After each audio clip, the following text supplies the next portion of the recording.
السلام علیکم ورحمۃ اللہ وبرکاتہ۔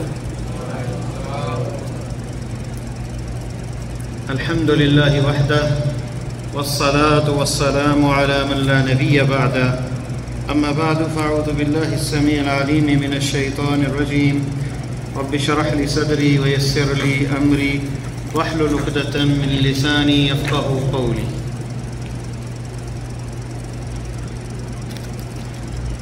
پچھلا جو ہمارا لیسن تھا، درس تھا، یہ ویکلی اسبوع ہے، ویکلی درس ہے ہمارا، اسبوعی درس۔ آج 16 ذی الحج ہے، چھٹی کے بعد، عید کے بعد یہ پہلا درس ہے۔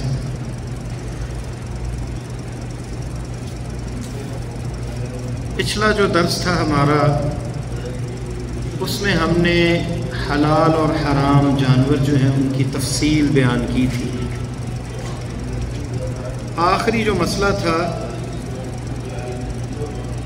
اور وہ تھا کہ اضطراری کیفیت میں جان بچانے کے لیے انسان جو ہے مسلمان ایک حرام چیز کا استعمال اس مقدار میں کر سکتا ہے، اتنی مقدار میں کر سکتا ہے جس سے اس کی جان بچ جائے۔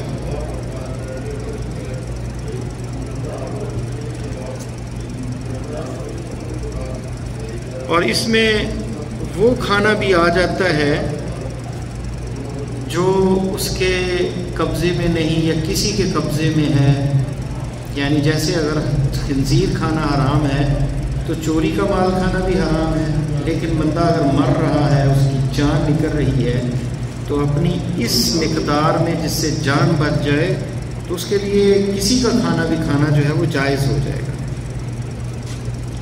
جیسے کہ بندہ فقیر ہے، کچھ بھی نہیں اس کے پاس، خرید نہیں سکتا، مر رہا ہے سردی سے ٹھٹر کے، تو کپڑے وہ کسی کے لے کے پہن سکتا ہے، تو وہ چاہیے تو ہے کہ اسلامی معاشرے کے اندر مسلمان جو ہے اسے کھانا پرووائڈ کریں اور لباس پرووائڈ کریں، اسے موت سے بچائیں۔ لیکن اگر کوئی تیار نہیں ہوتا اور ایسا نہیں کرتا تو پھر وہ کس حد تک لے سکتا ہے کسی سے کہ جس سے اس کی جان بچ جائے۔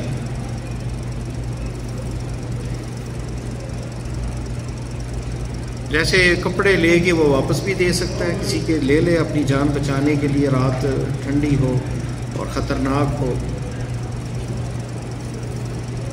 تو اس پہ کوئی عوض نہیں ہوگا، اس کا بدلہ نہیں ہوگا کہ اب اس نے کھانا لیا ہے اور جان بچا لی ہے تو اس کا بدلہ اسے نہیں دینا پڑے گا۔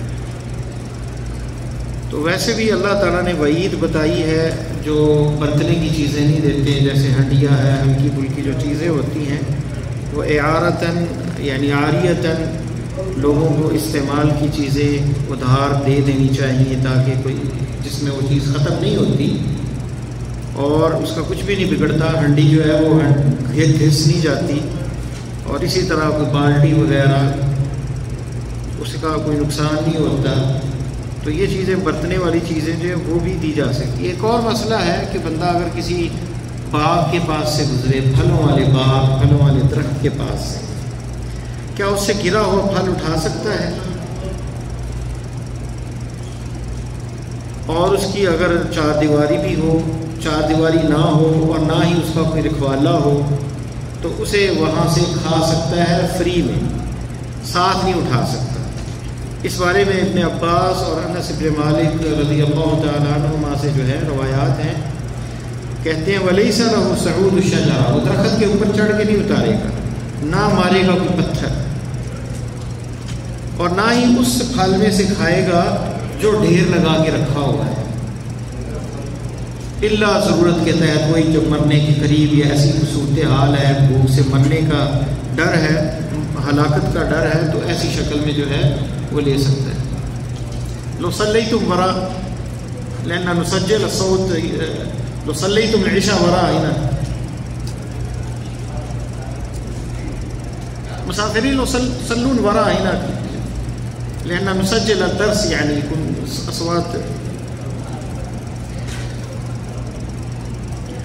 تو وہ گزرنے والا ایک باغ کے پاس سے وہ چند شرطوں کے تحت باغ میں سے پھل لے سکتا ہے۔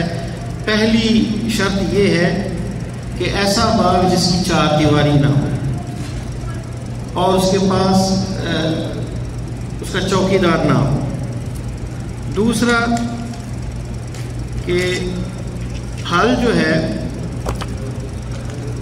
درخت پہ ہے یا گرا ہوا ہے اور اکٹھا نہیں کیا ہوا، یعنی ڈھیر نہیں لگایا ہوا کسی نے، یعنی توڑ کے بیچنے کے لیے، ہو سکتا ہے کوئی مالک ہو اس کا۔ تیسری یہ ہے کہ وہ محتاج نہ ہو، درخت پہ چڑھنے کی ضرورت پیش نہ آئے، بغیر اس کے اوپر چڑھنے کے ہاتھ سے وہ توڑ سکے، اور ساتھ وہ شاپر بھر کے اپنی تھیلا بھر کے نہ لے کے جائے۔ پانچویں جمہور علماء نے جو شرط لگائی ہے کہ وہ محتاج ہو، تو ان میں سے کوئی شرط بھی اگر پوری نہیں ہوتی تو اس کے لیے کھانا جائز ہے۔ کتنے لوگ ایسے گزرتے ہیں کہ پھلدار درخت ہیں، اسے محتاج بھی نہیں، ایسے بھی ہیں، دکانیں بھی ہیں، تو وہ اسے پھل جو ہے توڑے، اس میں سے اسے تلف کرے، تو یہ جائز نہیں۔ تو حاجت جو ہے وہ ضروری ہے۔ ایک اور مسئلہ جو ہے حلال و حرام میں ضیافت کا، میزبانی کا، تو مسلمان پر میزبانی جو ہے، جو گزرنے والا ہے اس کے پاس سے، اس پہ واجب ہے، خاص کر گاؤں کے اندر، دیہاتوں کے اندر، جہاں پہ ہوٹل نہیں ہوتے، جہاں پہ دکانیں نہیں ہوتی، جہاں بندہ کسی ہوٹل کو لے کر کھانا کھا سکتا ہے شہروں میں تو واجب نہیں وہاں پہ، لیکن گاؤں کے اندر نہ کوئی ہوٹل ہے اور نہ کوئی رہائش کا اگر بندوبست ہے تو پھر واجب ہے مسلمانوں پہ کہ اس کی ضیافت کریں، کیونکہ ہوٹلوں شہروں کے اندر ہوٹل بھی ہیں اور جو ہے ریسٹورینٹ بھی ہیں، تو گاؤں کے اندر یہ چیزیں نہیں ہوتی۔ اور اس کی وجوب کی دلیل کیا ہے؟ نبی علیہ السلام کا یہ فرمان، من کان یؤمن باللہ والیوم الآخر فلیکرم ضیفہ جائزتہ قالوا وما جائزتہ یا رسول اللہ قال یومہ ولیلتہ، متفق علیہ، یہ بخاری اور مسلم کی حدیث ہے۔ تو جو اللہ پر ایمان رکھتا ہے، آخرت پر ایمان لاتا ہے، تو وہ اپنے مہمان کی اکرام کرے، میزبانی کرے اور اس کا جائزہ دے۔ صحابہ نے کہا جائزہ کیا ہے، انعام کیا ہے؟ جائزہ انعام کو کہتے ہیں۔ اللہ کے رسول فرمایا یوم و لیلتہ، یعنی ایک دن اور رات، یہ واجب ہے۔ تو اس حدیث میں دلیل ہے کہ ضیافت جو ہے، میزبانی واجب ہے، من کان یؤمن باللہ والیوم الآخر، ان الفاظ کے ساتھ۔ تو ایمان کو معلق کیا ہے آپ نے کہ جو ایماندار ہے، ایمان لاتا اللہ آخرت پر، تو اس پہ یہ واجب ہے کہ وہ اپنے میزبان، جو مہمان ہے، اس کی میزبانی کرے۔ اور صحیحین کے اندر بخاری مسلم میں حدیث ہے، ان نزلتم بقوم فامروا لكم بما ينبغي للضيف فاقبلوا، اگر تم کسی قوم کے پاس جاؤ اور فامروا لكم بما ينبغي للضيف، کو حکم دیں کسی کو کہ تمہاری میزبانی کا کچھ کریں، بندوبست کریں، فاقبلوا، ان کی میزبانی ضیافت کو قبول کرو، فإن لم يفعلوا، اگر وہ ایسا نہ کریں، میزبانی کا انکار کر دیں، مسلمان ہو، فخذوا منهم حق الضيف الذي ينبغي لهم، تو اصرار کر کے حق لو اپنا میزبانی کا ان سے، جو کہ ان پہ واجب تھی، جو انہوں نے ادا نہیں کی۔ یہ بخاری اور مسلم میں عقبہ بن عامر رضی اللہ عنہ کی حدیث ہے، اور کتاب جو ہے المظالم کے اندر ہے، اور صحیح مسلم میں بھی ہے یہ حدیث۔ اور ابراہیم علیہ السلام کا جو قصہ اللہ تعالیٰ نے قرآن مجید میں ذکر کیا ہے، وہ ایک بچڑا جو ہے، موٹا بچڑا جو ہے وہ تیار کر کے لے آئے، تو یہ اس سے یہ سمجھ آتی ہے کہ میزبانی کرنا، مہمان نوازی کرنا ابراہیم علیہ السلام کے دین کا حصہ ہے، ملت ابراہیمی میں سے ہے، اور اس پر اللہ کے نبی صلی اللہ علیہ وسلم شریعت اسلامیہ، شریعت محمدیہ، نبی علیہ السلام کی رسالت میں بھی اس کا حکم دیا۔ اور اس میں یہ بھی دلیل ہے کہ میزبان کے لیے، میزبان مہمان کے لیے حاجت سے زیادہ بھی پیش کر سکتا ہے۔ مہمان تھے، پورا بچڑا ہی ان کے سامنے رکھ دیا انہوں نے تیار کر کے، تو یہ دین کی محاسن میں سے ہے اور اعلیٰ اخلاق میں سے ہے کہ یہ میزبانی کا جو نظام ہے، ضیافت کا، یہ چلا آ رہا ہے، اور اسلام نے بھی اس کی تاکید کی ہے۔ اور اللہ تعالیٰ نے جو 10 حقوق ذکر کیے ہیں قرآن میں، اس آیت کریمہ میں سورہ نساء کی 36 نمبر وَاعْبُدُوا اللَّهَ وَلَا تُشْرِكُوا بِهِ شَيْئًا وَبِالْوَالِدَيْنِ إِحْسَانًا إِلَىٰ آخِرِ الآیہ، اس میں إِلَىٰ قَوْلِهِ وَابْنِ السَّبِيلِ مسافر کا بھی ذکر کیا ہے۔ تو مسافر کے لیے کیا ہے؟ ضیافت ہے۔ اور اسی طرح فَأْتِ ذَا الْقُرْبَىٰ حَقَّهُ وَالْمِسْكِينَ وَابْنَ السَّبِيلِ، اور یہ بھی کہا کہ قریبی جو ہے اس کا بھی حق دو، اور مسکین کا بھی اور مسافر کا بھی۔ تو مسافر کے بھی حقوق ہیں، یہ سورہ روم میں ہے۔ بلکہ زکوٰۃ کی جو 8 اصناف ہیں ان میں بھی ابن السبیل کا ذکر ہے، مسافر کا، کہ پیسے منقطع ہو جائے، بندے کے پاس نہیں ہے، یا ایسی جگہ پہ ہے جہاں ہوٹل نہیں، کھانا کھا نہیں سکتا، رہ نہیں سکتا، گاؤں سے گزر رہا ہے، تو واجب ہے ان پہ کہ اسے جو ہے وہ چاہے زکوٰۃ کے پیسوں میں سے اس کی میزبانی کرے۔ ابن السبیل جو ہے یہ ہے متعدد، جس کے پاس کچھ نہ ہو، اور اگر کسی کے پاس پیسے وغیرہ ہیں تو اس کی میزبانی تو پھر ایک حق رہ جاتا ہے میزبانی کا، کہ اس کی ضیافت کی جائے اگر وہ گاؤں میں ہے۔ لیکن اگر شہر میں ہے، اس کے پاس پیسے ختم ہو گئے، تو پھر زکوٰۃ کے پیسوں سے بھی اسے ہوٹل میں رہائش دی جا سکتی ہے، اور کھانا بھی سرو کیا جا سکتا ہے اسے زکوٰۃ کے پیسوں میں سے بھی، اگر اس کے پیسے ختم ہو گئے۔ تو یہ دیکھیں دین کتنا کامل ہے، مکمل ہے، کہ میزبانی کے لیے، مہمان کے لیے، مسافر کے حقوق ہیں، رشتہ داروں کے حقوق ہیں، اور زکوٰۃ میں بھی ان کا حق رکھا گیا ہے۔ اس کے ساتھ ہمارا حلال و حرام کا چیپٹر جو ہے تقریباً یہ ملخص الفقہی میں پورا ہو جاتا ہے یہاں پہ۔ اگلا جو ہمارا باب ہے وہ ہے ذبح کرنے کے مسائل، جانور کو کیسے ذبح کیا جائے، کس طریقے سے کیا جائے۔ جو حیوان ہے بری، خشکی پر رہنے والا، اور وہ حلال ہے، تو اسے ذبح کرنے کے بغیر ہم نہیں کھا سکتے، اور اگر ذبح نہ کیا جائے، وہ مر جائے، تو اس کا کھانا حرام ہے۔ فقہاء نے اس کی تعریف میں یہ کہا ہے کہ ذبح او نحر الحیوان، ذبح او نحر الحیوان الماکول البری بقطع حلقومہ ومرئہ او عقر الممتنع منہ، کہ ذبح کرنا اس جانور حلال کا، یا اسے نہر کرنا۔ نہر کسے کیا جاتا ہے؟ اونٹ یا اونٹنی کو، اس کے وہ گلے کے اور سینے کے ساتھ جو آخری گلے کا حصہ ہے وہاں پہ پرچھی یا تیز چھری ماری جاتی ہے کھڑے کر کے اسے، تو اسے نہر کہتے ہیں۔ اور باقی گائے اور اس کے علاوہ بکری، بکرا، دمبا، انہیں لٹا کر جو ہے ذبح کیا جاتا ہے، چھری پھیری جاتی ہے، اور اس کی حلق کو کاٹا جاتا ہے۔ اور مری جو ہے یہ وہ نسیں ہیں جس سے وہ خون کی گردش ہوتی ہے، خون کی وہ نسیں ہوتی ہیں، انہیں بھی کاٹنا۔ اور زکوٰۃ کا معنی لغت کے اندر ہے اتمام الشیء، پورا کرنا کسی چیز کو، تو اسی سے لیا گیا ہے ذبح، یعنی مکمل کرنا، اس کی جان جو ہے وہ نکل جائے اور خون نکل جائے اس سے، جو بہتا ہوا خون ہے، اور اس کے بعد جو اسے کھانا جو ہے وہ جائز ہے، یعنی اس کی روح کا مکمل نکلنا ذبح کا یہ معنی ہے زکوٰۃ کا جو ہے۔ اور اللہ تعالیٰ نے فرمایا حرمت علیکم المیتہ، تم پر مردار حرام ہے، جو خود مر جائے جانور بیماری سے یا اچانک گرنے سے یا کسی وجہ سے، الا ما ذکیتم، جانور گرا یا ایکسیڈنٹ ہوا اس کا، تو آپ نے اسے زندہ پا لی اور چھری پھیر دی تو پھر وہ حلال ہو گیا، لیکن اگر پہلے مر گیا تو وہ حرام ہے۔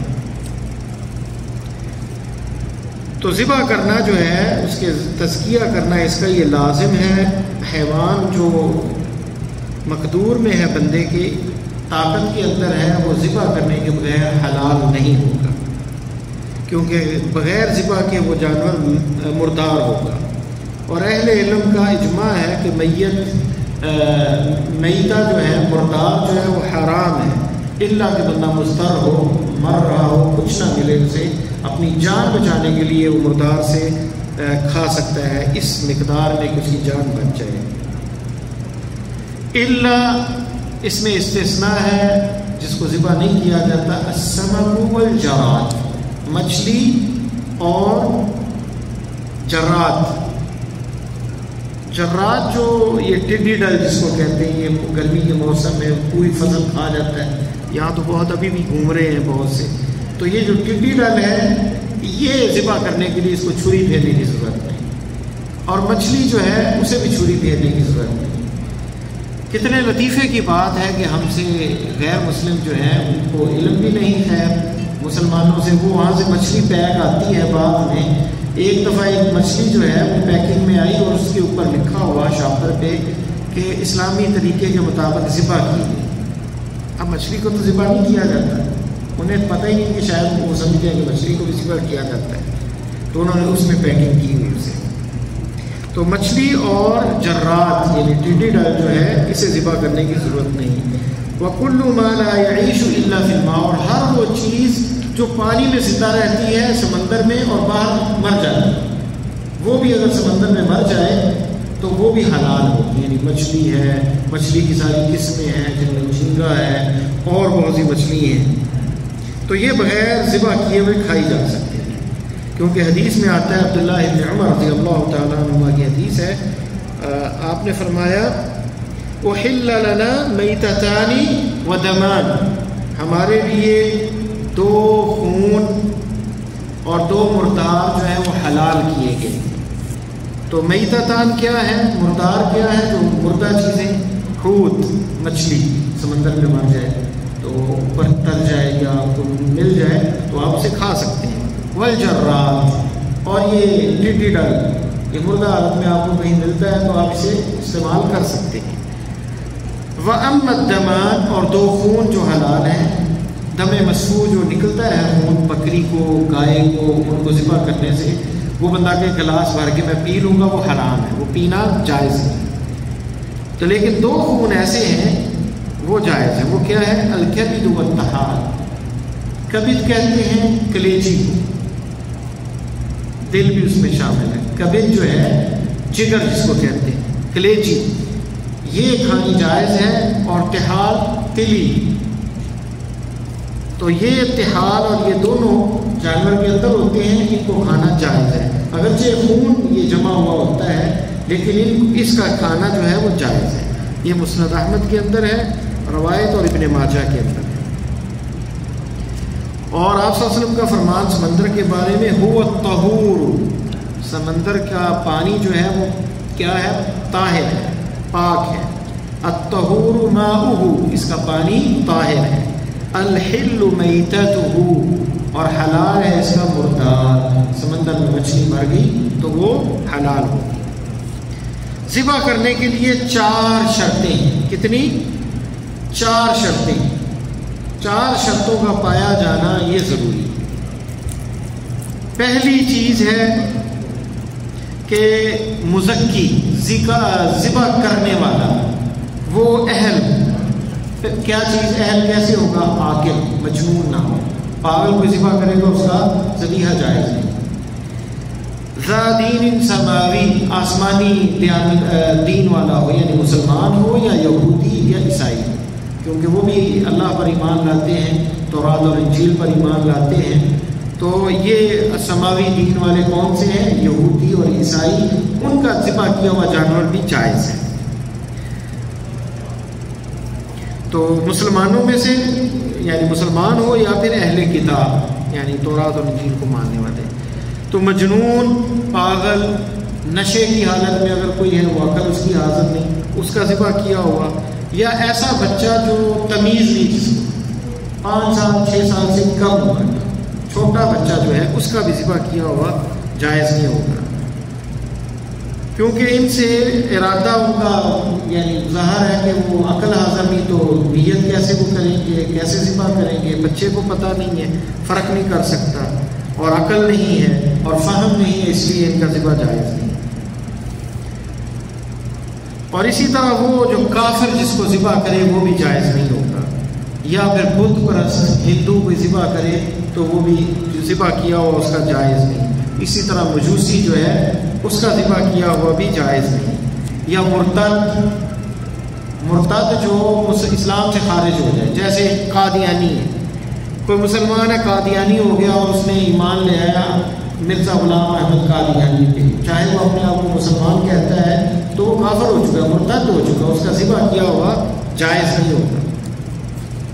اسی طرح جو علالِ اعلان بندے کو پتہ ہے قبروں پہ سجدہ کرتا ہے، شرک اکبر کا مرتکب ہے، اس کے ذبیحے سے بھی بچا جائے۔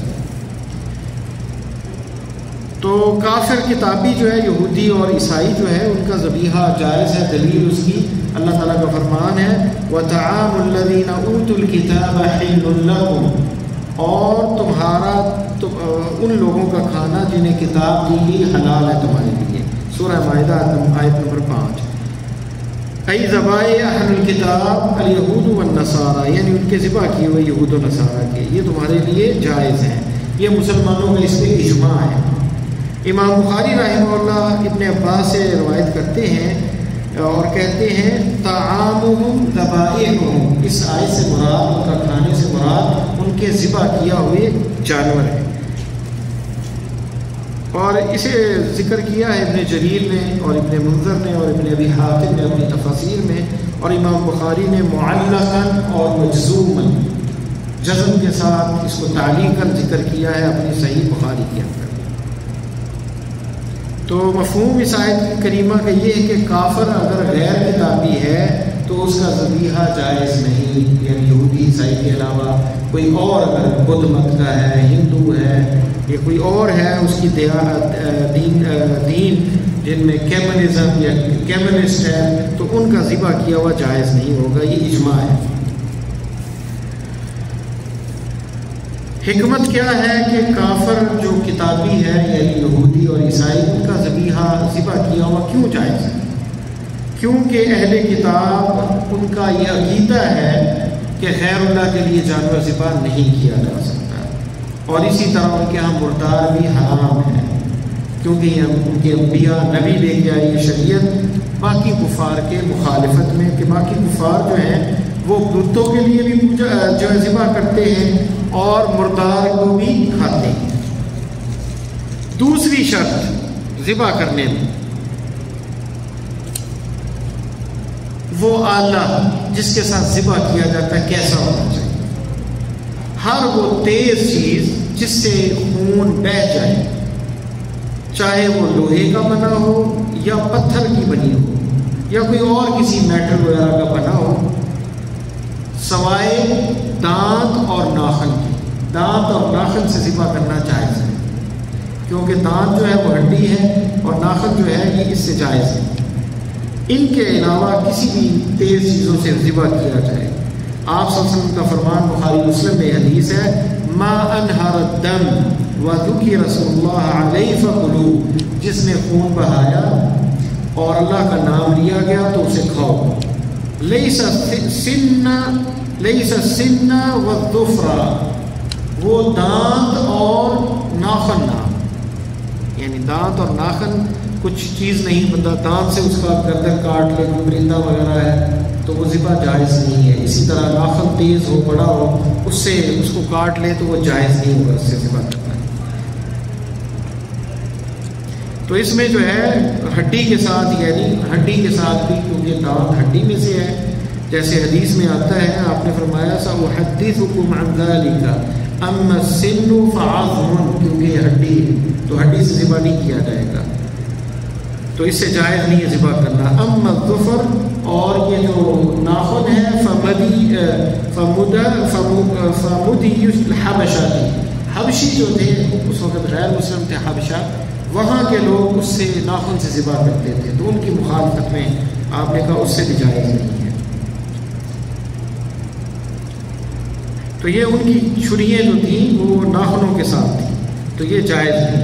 تیسری شرط جس کو ذبح کیا جا رہا ہے اس میں، پہلے ذبح کرنے والے کے اندر ہم نے شاہد میں بات کی، پھر جس چیز کے ساتھ ذبح کیا گیا ہے، اب تیسری جس کو ذبح کیا جا رہا ہے کہ اس کا حلق کاٹا جائے، اور وہ ہے سانس لینے والی نالی، اور وقت المری، اور مری وہ نس ہوتی ہے جس میں کھانا پینا جو ہے جاتا ہے، اسے کاٹا جائے،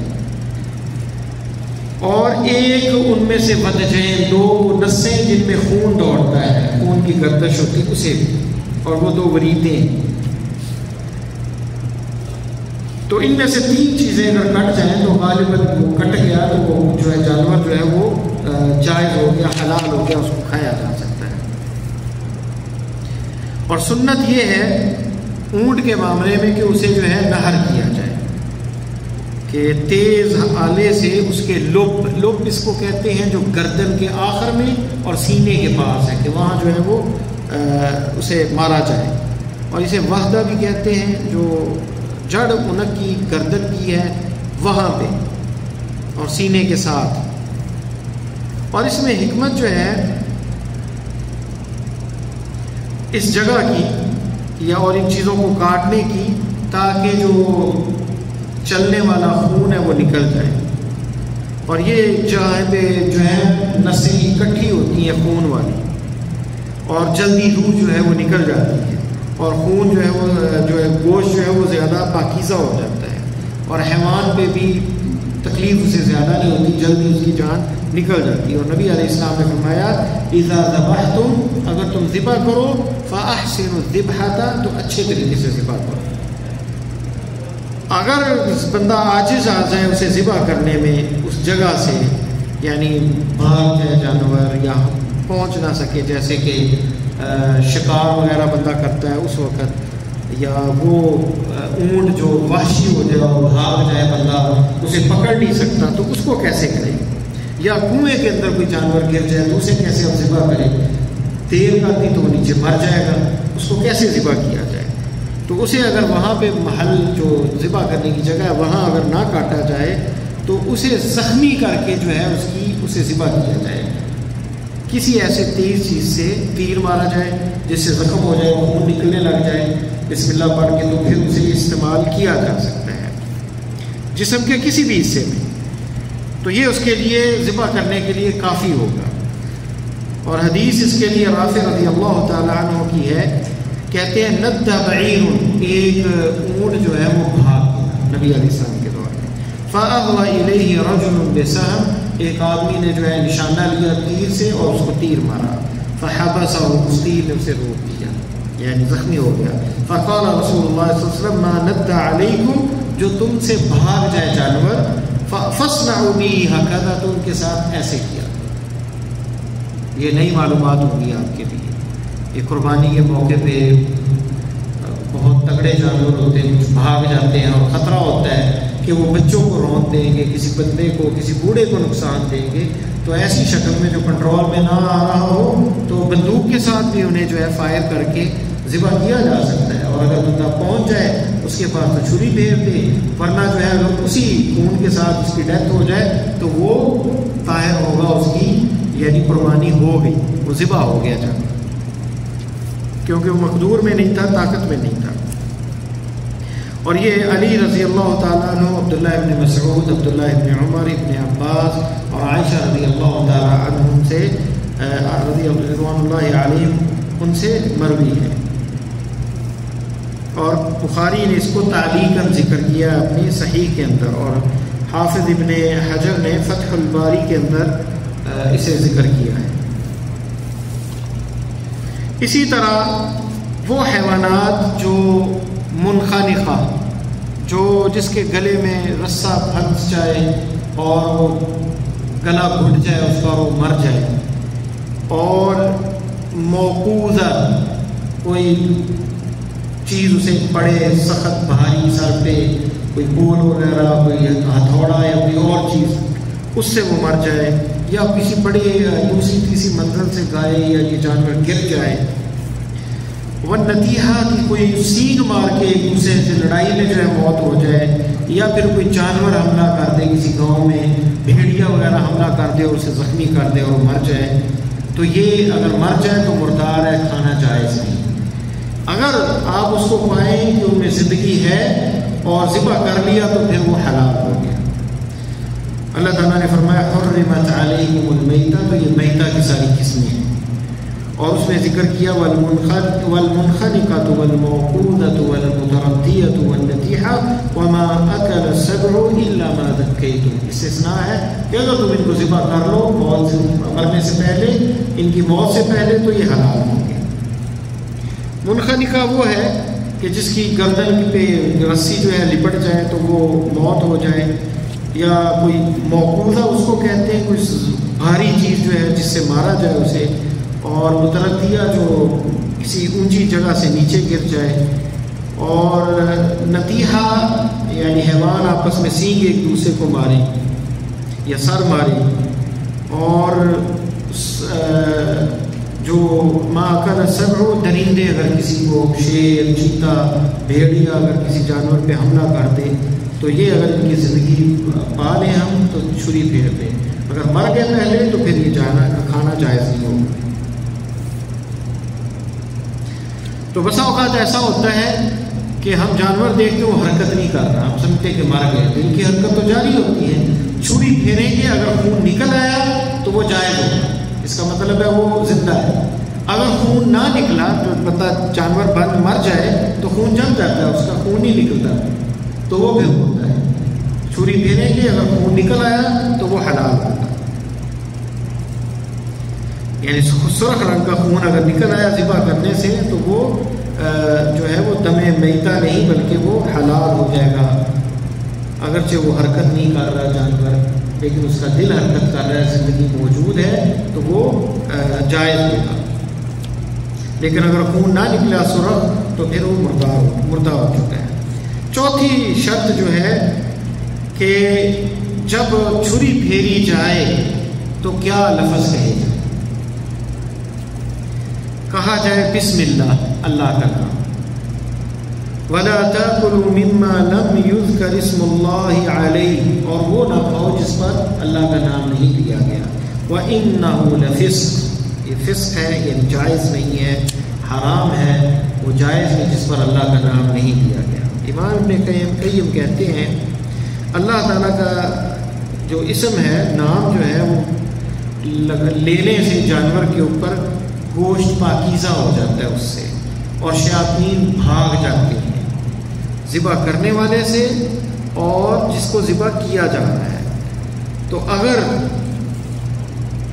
یہ نام نہ لیا جائے تو شیطان اثرات چھوڑ دیتا ہے ذبح کرنے والے پہ بھی اور جسے ذبح کیا گیا ہے، اور وہ جانور جو اس کے اندر خباثت آ جاتی ہے۔ اور نبی علیہ السلام جب ذبح کرتے سمنا، آپ اللہ کا نام لیتے، اور اس آیت کے اندر دلیل ہے کہ ذبیحہ جو ہے وہ جائز نہیں ہے اگر اللہ کا نام نہ لیا جائے، اگرچہ ذبح کرنے والا مسلمان ہی کیوں نہ ہو۔ تو یہ مسنون ہے کہ بسم اللہ کے ساتھ اللہ اکبر بھی کہا جائے، بسم اللہ اللہ اکبر، اللہ اکبر کہنا یہ سنت ہے، لیکن واجب کیا ہے؟ بسم اللہ، اللہ کا نام لینا۔ جو اللہ کا نام بسم اللہ نہیں پڑھتا تو وہ ذبح نہیں ہوگا۔ تو ذبح کرنے کے آداب ہیں، تو ایسی چیز سے ذبح کرنا جو تیز نہ ہو، چھری ہے کھنڈی ہوگی، تیز نہیں، کاٹتی نہیں صحیح طرح، اس سے تکلیف ہوتی ہے جانور کو۔ نبی علیہ السلام نے فرمایا وَلْيُحِدَّ أَحَدُكُمْ شَفْرَتَهُ وَلْيُرِحْ ذَبِيحَتَهُ، تم میں سے کوئی اپنا جو ہے چھری کو تیز کر لے اور اپنے ذبیحے کو جس کو ذبح کر رہا ہے اسے راحت دے، اور یہ حدیث جو ہے صحیح مسلم میں ہے۔ اسی طرح وَيُكْرَهُ أَن يُحِدَّهَا وَالْحَيْوَانُ يُبْصِرُهُ، بندے کے لیے ناپسندیدہ ہے، کراہت ہے اس میں کہ جانور دیکھ رہا ہے اس کے سامنے چھری تیز کرتا ہے۔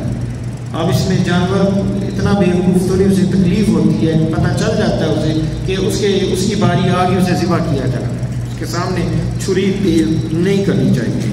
نبی علیہ السلام نے فرمایا امر ان تحد الشفار وان توار عن البہائم، آپ نے چھریوں کو تیز کرنے کا حکم دیا اور فرمایا کہ جانوروں سے اسے چھپایا جائے، ظاہر نہ کیا جائے۔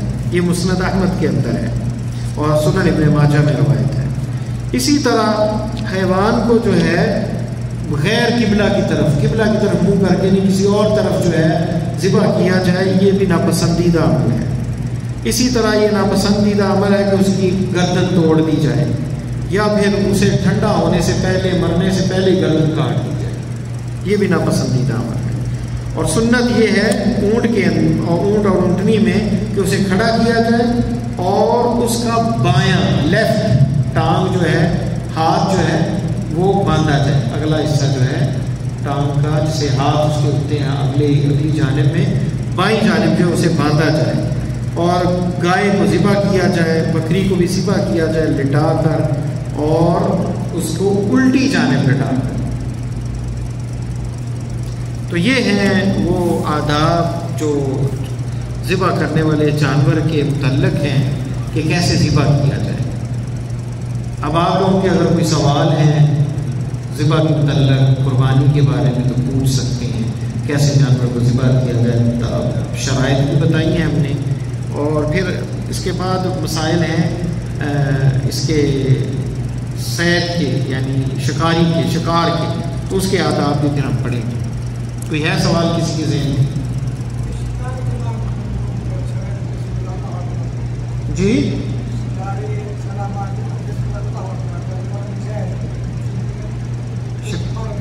شکاری جب بسم اللہ، ہاں یہ شکار کا بھی ہم نے پڑھا نہیں نا، میں تو بھی ذبح پہ بات کر رہا ہوں۔ شکار کا آئے گا کہ بسم اللہ پڑھ کے اگر بندوق چلائی ہے یا تیر چلایا ہے تو اگر وہ ہلاک ہو گیا، خون نکل آیا تو وہ جائز ہوگا۔ اسی طرح کتا جو ہے صدایا ہوگا، سکھایا ہوگا، بسم اللہ پڑھ کے چھوڑیں گے، وہ شکار کر کے مالک کے لیے لائے گا، اور اگر وہ مر گیا جانور تو وہ بھی جائز ہوگا۔ جس کو سین صدایا ہوا، جس نے اپنے لیے نہیں پکڑا جانور، مالک کے لیے پکڑا ہے اور بسم اللہ پڑھ کے چھوڑا ہے۔ یہ آئیں گے مسائل آگے انشاءاللہ تعالی۔ ہاں کوئی اور سوال جو ہم نے جو شرائط ہیں کہ بسم اللہ پڑھی جائے اور کن کا ذبیحہ جائز ہے ناجائز ہے، اس کے بارے میں کوئی سوال ہو کسی کے پاس؟